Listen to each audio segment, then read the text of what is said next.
So sira siguro yung ano natin, no, footbridge. Hindi gumana siguro kasi yan, no, galing. We landed safely and sound sa Davao City. Congrats. Nga pala, vlog pala natin yung ano, yung arrival natin, tapos yung ano, yung baggage claim area. Tapos meron kasing ano, CCTV camera na yung para ano, parang natitrending, like I don't know kung big deal siya or lahat ba ng airport may ganun yung mga passenger makikita nila, no, kung anong galaw ng kanilang mga bagahe. Tara, try natin puntahan. Tingnan. Buti na alala ko.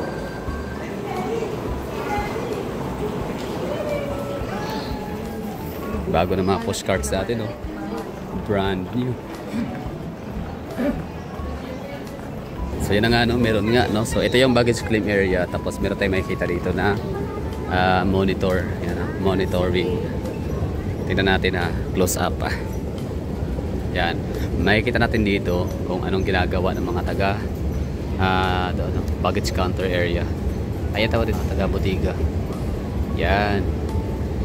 So ngayon, shout out dyan sa mga taga nanonood, no, throughout the Philippines. Kung ikaw man ay taga Clark, ikaw ay taga Clark, taga Iloilo, Cebu, if you're from Bacolod, diba? Kung ikaw ay taga Katiklan Airport, ikaw ay taga Rojas, Capiz, let me know in the comment box. Asa pa ba? Surigao.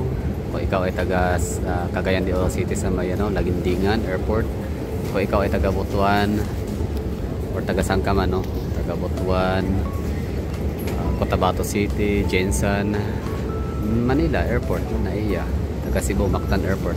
Let me know in the comment box kung ang inyong airport ba ay meron bang ganito na parang monitoring para sa mga nagkukuha ng bagahe. So siguro ang purpose ho niyan para matiyak or ma-sure ho talaga natin na yung ating mga bagahe ay hindi binubuksan, hindi ninanakawan ng mga ground staff, no, mga taga-airport staff. Tama ba? Tama ba yung ano ko? Aking ginagawang analysis. What do you think, mga gala? Yan ang galing.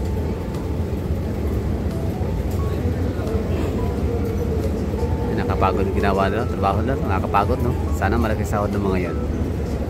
Oh, hilahin yan, mabigat yan. Tulak. Tapos kuha ulit ng ano, kunin ulit yung mga bagahe. May gwardiya. Diba? Nakapagod yan. Ayan, upo muna si kuya. Upo ka muna, kuya, at pahinga ka muna, ha?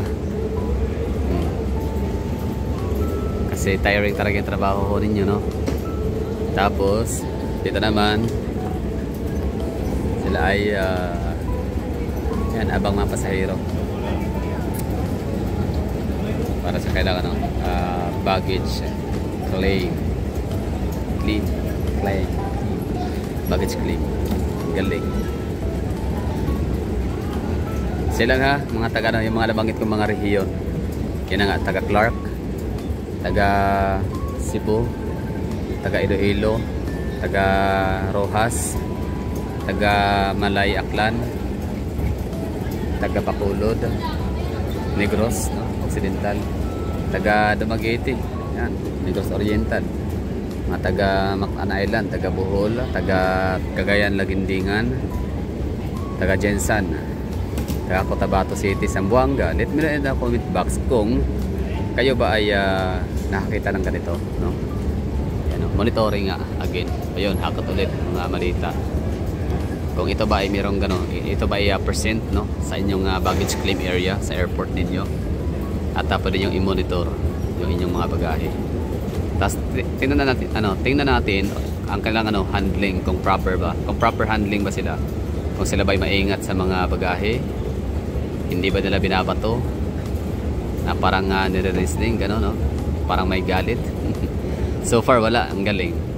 Basta ako'y nagulat, na shock, na surprise, as hindi ko talaga in-expect na gano'n pala sila mag tapo ng mga gamit, mga bagahe doon sa Naiya, Cebu Pacific Yacht. Cebu Pacific din yun, kumbaga ako'y naawa sa mga bagahe, sa mga malita, kasi alam mo yung malita na binibihisan pa, di ba? Yung malita nilalagyan pa siya ng ano, yung parang may bihis pa yung malita na kulay pink, di ba? Kulay white, kulay green, na talagang halatang alagang-alaga ng may-ari. Tapos yun pala, behind the camera, behind the scene,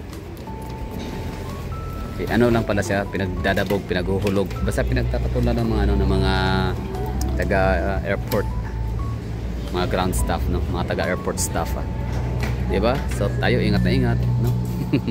Ingat na ingat. O ganyan ito, for example, yan ito ha, example lang to ha. So ito siya ay bihis na bihis, talagang mayroon siyang pakiti, binibihisan, di ba, para siguro hindi magkaroon ng alikabok o ano pa man.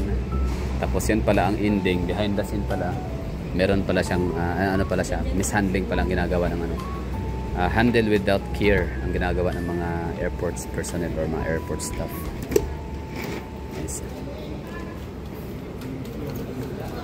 So wala na, no, yun pa lang, pre-planning session. Ano meron dyan? Ito yung loob ng airport na din dito. So siguro okay na, no, ubos na, no, wala na. So tahimik na yung ano natin, yung ating baggage claim area. So ibig sabihin tapos na tapos na, no, na-claim na lahat. So ang gagawin ho natin is lalabas na dito. Siyempre ako'y mapapasalamat ulit at para sa mga laging nanonood sa akin, no, walang sawang sumuporta. Hindi yan ano lang, mahal talaga manood ang mga video, no. So lang ha, tanong ko ulit ng mga taga, no, mga taga iba't ibang rehiyon sa Pilipinas na mayroong mga airport. So yun lang ang aking curious, out of curiosity na talaga, no. So I wonder kung yan ba talagang monitoring na yan is existing lang ba siya sa Davao City or in the Mactan, Cebu or Manila. I mean sa inyo bang mga lugar may mga ganun, or ano lang ba yan, it's a normal staff lang ba talaga siya, no? No big deal, no? Ano sa tingin nyo?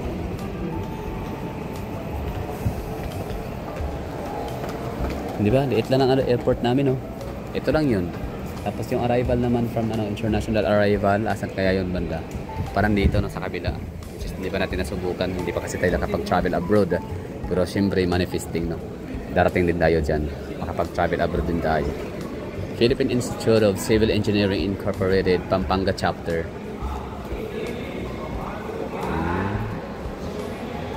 Ayan, no, kakarating lang nila dito. So congratulations, January 31, February 1 to 2, 2025, Davao City, Philippines. Sponsored by Davis. So welcome to Davao City, mga sirs and ma'ams.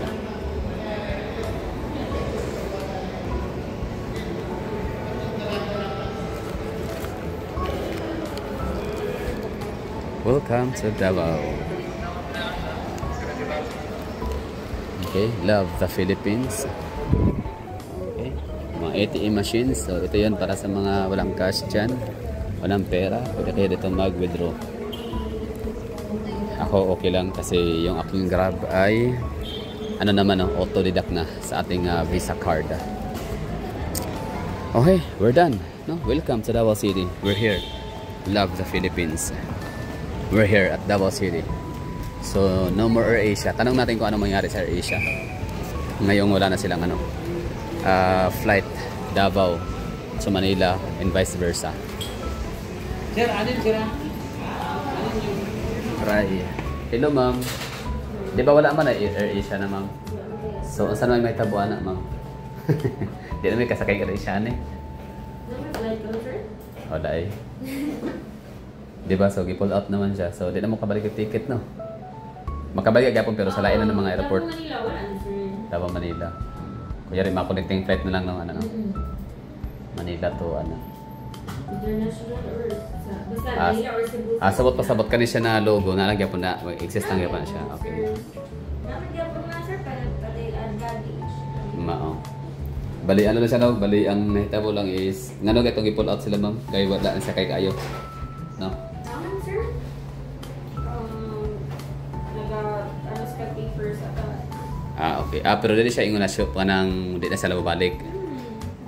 Pwede kaya pa silang balik gyapon. Return of the comeback is ano gyapon siya, expected din pala. Sige ma'am, salamat ma'am. 2017. Oh, tagal na nun. 2000 tsaka 2018, dalawang beses yun eh. Mura lang kasi dati. AirAsia, mga promo. Davao ko. Mutuo kag sa dili 750 balikan to Palawan.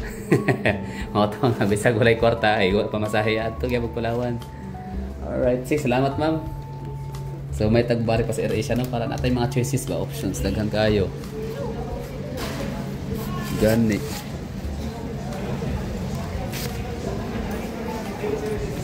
Okay, Philippine Airlines. That's all. Thank you for watching, no? Sana ay nagustuhan ang vlog natin. Ingat!